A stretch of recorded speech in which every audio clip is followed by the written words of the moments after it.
Ini adalah pria yang bahkan Josh tak berani ganggu. Ototnya besar seperti patung Romawi kuno. Tak ada yang tahu siapa dia. Tapi dia seperti orang ganas. Malah dijelek-jelekan oleh orang tak penting. Siapakah kamu sebenarnya? Ken, dari mana bajingan ini? Aku tak terkesan. Cepat, berdiri dan saksikan pertunjukannya. Bisa dibayangkan, konsekuensinya cukup serius. Nama pria ini adalah Ken. Adalah seorang prajurit pasukan khusus atas. Membuka bar setelah pensiun. Saat bisnis mulai berkembang, dua orang ini tiba-tiba berkunjung. Keduanya sombong melihat orang hitam yang membuka bar. Jadi langsung mengoceh. Memutuskan meminta biaya perlindungan sebesar 20.000. Jika tidak, bar akan dibakar serata tanah. Mendengar ini, kasir mengeluarkan pistol. Namun dihentikan oleh Ken. Ken menasehatinya untuk jadi seorang individu. Tak disangka, mereka tak peduli. Bahkan sengaja memperlihatkan pistol di pinggang. Hei, kau berani membawa senjata ke barku? Tapi aku yakin tak ada peluru di pistolnya. Kamu pikir aku takut? Maka cobalah. Tapi suara itu jatuh gitu saja. Yang menghadapinya adalah petinju karung besar. Langsung mengalahkan mereka berdua.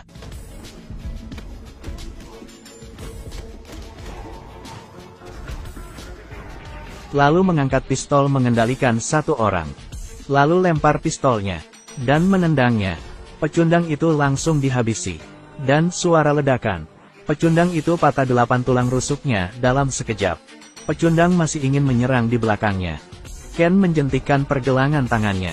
Pecundang memecahkan botol bir. Bersemangat untuk menyerang Ken.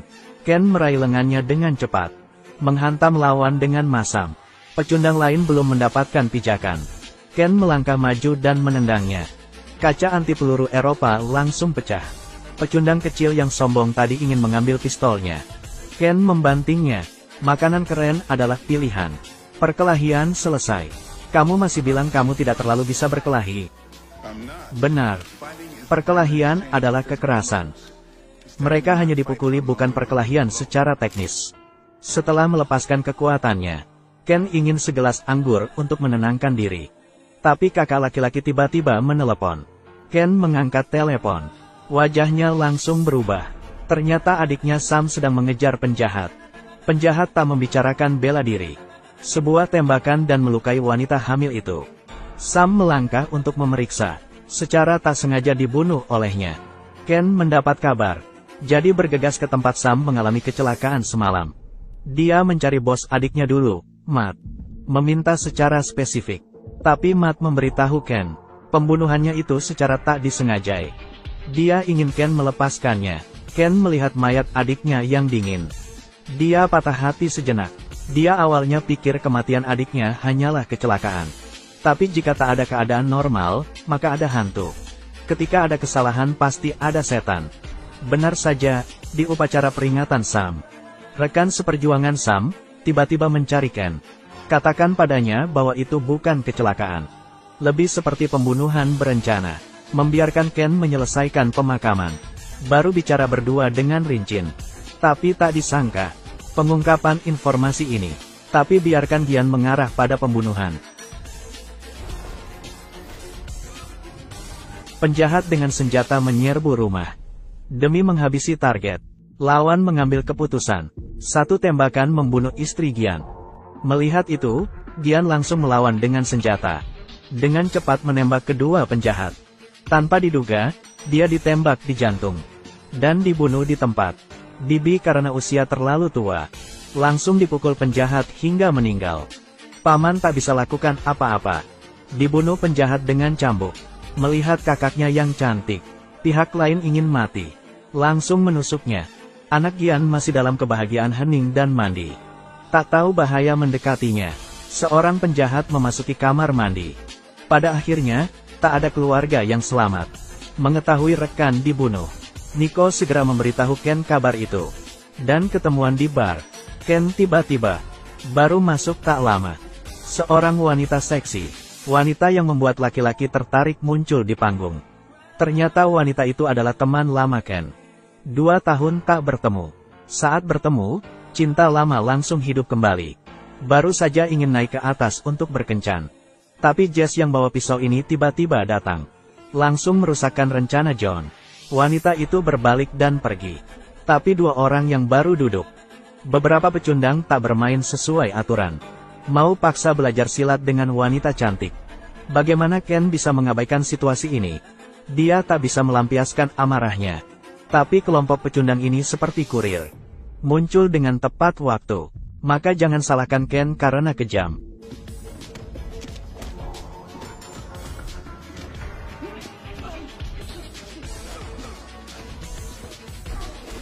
Tiga pukulan dan 2 tendangan jatuhkan mereka. Juga menarik telinganya. Lawan yang kesakitan berteriak seperti babi. Pecundang lain berdiri dan mengeluarkan parang sepanjang 40 meter. Ide bagus. Tapi tak realistis. Setelah selamatkan wanita itu, Ken memperingatkan lawan. Anda masih menginginkannya dengan tusuk gigi kecil Anda. Itu sama saja bermimpi. Ken kembali diskusi berdua. Nico mengeluarkan sebungkus informasi. Itu adalah rekaman Sam dan misinya. Pemimpin di belakangnya dipanggil Lex. Pria ini jahat dan tak tahu malu. Dan penganiayaan pada wanita. Mereka mencoba menangkapnya. Tapi sengaja dibunuhnya. Sam memberitahu Nico di ajang kematiannya. Ada yang melakukan kejahatan yang disembunyikan di rumahnya. Hanya Ken yang bisa menemukannya. Keduanya baru saja selesai berbicara. Bos Lex juga kebetulan muncul. Musuh cemburu saat melihat mereka bertemu. Dia mengira akan jadi pertarungan yang sulit. Tapi tak disangka, konsentrasi Ken sangat kuat. Keduanya saling menatap. Sejak itu percikan cinta dipadamkan. Nico baru saja keluar dari bar. Tiba-tiba diserang orang misterius. Tapi kekuatan pasukan ini tak sia-sia.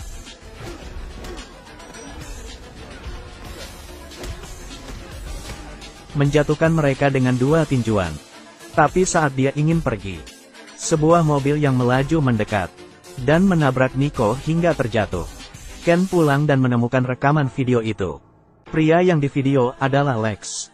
Saat itu, mereka dengan panik menyiksa para sandera.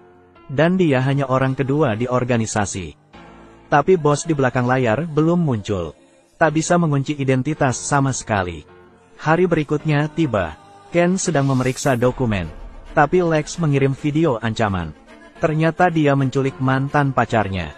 Tapi yang mengesankan adalah, lawan tak hanya menyerang Ken, tapi juga menjilat pacarnya dengan lidah. Melihat orang yang dicintai menderita. Bagaimana rasanya menatap layar dan tak melakukan apapun? Pernyataan yang provokatif. Membuat Ken marah. Ken tak berkata apa-apa. Segera membunuh sang penjahat. Siapakah kamu sebenarnya? Ken, dari mana bajingan ini? Aku tak terkesan. Cepat berdiri dan saksikan pertunjukan. Ini adalah pria kejam yang pernah saya lihat. Demi membalaskan dendam saudaranya, dia sendiri membobol markas penjahat. Bos kecil itu hanya ingin tahu identitasnya. Tapi ditampar. Pecundang di bawah mendengar suara itu dan datang. Ken bersembunyi di sudut. Dengan mudah menjatuhkan kedua orang itu.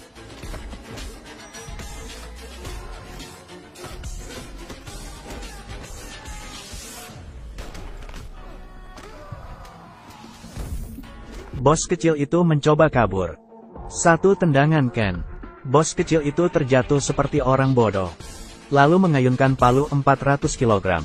Memaksa lawan mengungkapkan lokasi Lucy. Tak disangka, pecundang muncul depan pintu. Ken mengayunkan palu dan jongkok di sudut. Maju dan serang. Langsung memotong lengan lawan. Melihat Ken begitu ganas, bos kecil itu memilih membawa Ken ke lokasi Lucy. Lex mendengar pergerakan dan memegang pistol kecil. Saat menunggu mangsa, pintu besar baru saja dibuka. Lex mengangkat tangannya. Bos kecil itu menjadi tamengnya. Lex tahu pria kungfu ini sangat hebat. Ialah yang tak terkalahkan di dunia hitam. Dia dikenal sebagai Bruce Lee hitam. Tapi dia sangat bangga. Memutuskan untuk lakukan 2 gerakan. Awalnya mengira Lex adalah raja. Tapi tak disangka, Dia mengira dia hebat dan ternyata dia hanya pemula. Ken mengalahkannya dalam 2 tembakan.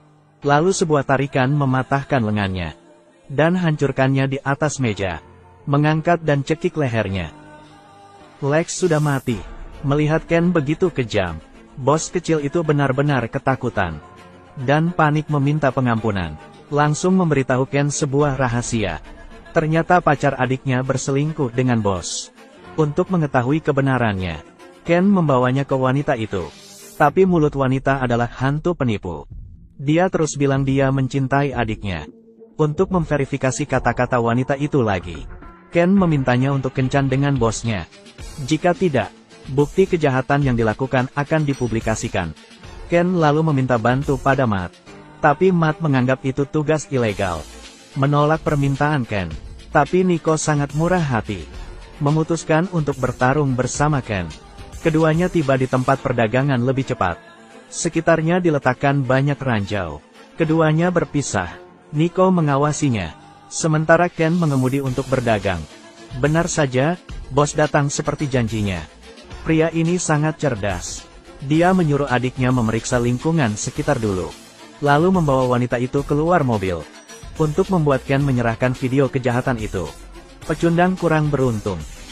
Meninggal karena injak ranjau. Kedua pihak bertempur dengan senjata. Nico menembak setiap tembakan dari atas. Dengan keahlian menembak tepat, keduanya dengan cepat menghabisi pecundang. Melihat situasi tak baik, bos memutuskan bawa kabur wanita itu. Tapi dia tidak tahu, Nico di belakangnya sudah membidik segalanya. Tapi yang ditembak adalah topinya. Dia menatap, tak disangka itu adalah bosnya sendiri. Melihat hal-hal terungkap, lalu bergegas masuk ke dalam rumah. Ken sepanjang jalan, tapi tak sengaja jatuh ke jebakan lawan. Lawan telah memutuskan membunuh. Langsung menembakkan peluru. Ken ditembak hingga jatuh ke lantai. Tapi tak ada setetes darah pun mengalir keluar. Saat lawan mengambil kotak itu dan pergi, Ken tiba-tiba berdiri. Ternyata Ken sudah siap. Saat melihat video kejahatan itu, Ken memperhatikan tanda di pistolnya. Jadi mengganti pelurunya dengan peluru kosong dulu.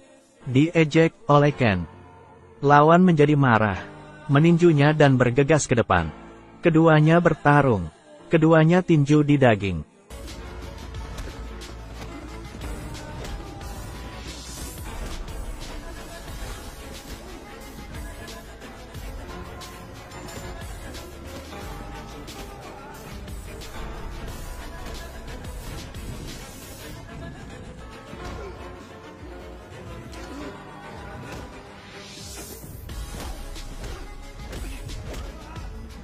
Soal keterampilan tinju. Bagaimana mungkin lawannya adalah lawan Ken? Tangan tanpa bayangan dimainkan. Tak menunggu lawan diam, Ken menendangnya ke lubang. Ken berhasil membalaskan dendam saudaranya. Juga memberantas geng kriminal. Film berakhir. Cinta dan gairah. Saya Jen. Sampai jumpa kembali.